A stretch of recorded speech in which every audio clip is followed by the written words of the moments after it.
What's your name and title?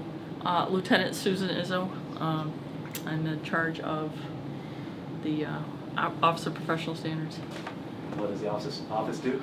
It's the old Internal Affairs Department. We take care of all the citizen complaints about concerning officers, what happens when they do their job. So. And why do you think it's important? It's important for a lot of reasons. One reason is, transparency. I mean, what we do, we should be able to explain to anybody why we do what we do, maybe why things happen the way they happen as best as we can. And if people have a complaint, they should feel that it's being given attention. And, we will investigate all the complaints and gather all the evidence we can and find out what really happened. So it's important to do that.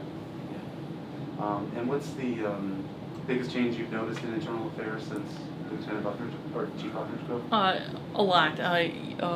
We took basically no people working here, or very few people working here. He's increased the staff so we can handle the number of complaints we have.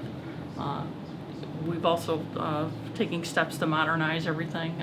We went from a handwritten system of logging complaints, and we're scanning everything in electronically. We're taking better record keeping of complaints, who's complaining, the officers that are complaining against. It's just upgrading everything to a more consistent way of doing things. So. Can you talk? You mentioned that it's an unpopular job. Can you talk about how you came to do it and why you decided to do it? Well, nobody wanted to put in for a job where you're investigating police officers who were your coworkers for years. It's a difficult situation. It's not a very popular job to do.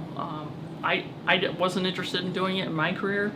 However, Chief Buckner couldn't find anybody else to do it, and he asked me personally to take care of it because I had some experience working in human resources and stuff for a short stint, and I guess my reputation of being a fair person helps out, so he wanted me to take the job, and I told him I would do it. And I do it for him because I respect him, not just because he's my boss and he asked me to do it, but I'm doing it because he wanted me to.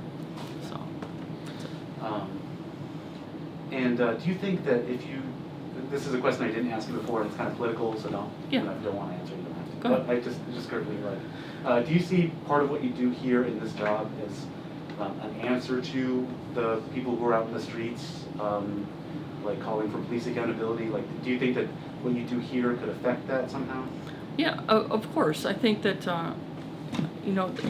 there's trust issues with the public and the people that run the police department, and when that trust goes downhill for whatever reasons, maybe not reasons because of our own, but of what happens other places in the country, it's important that we can at least try to show them that that sort of atmosphere doesn't exist here, that we are transparent about everything, and we're going to do the best job we can as far as dealing with complaints of abuse by the police.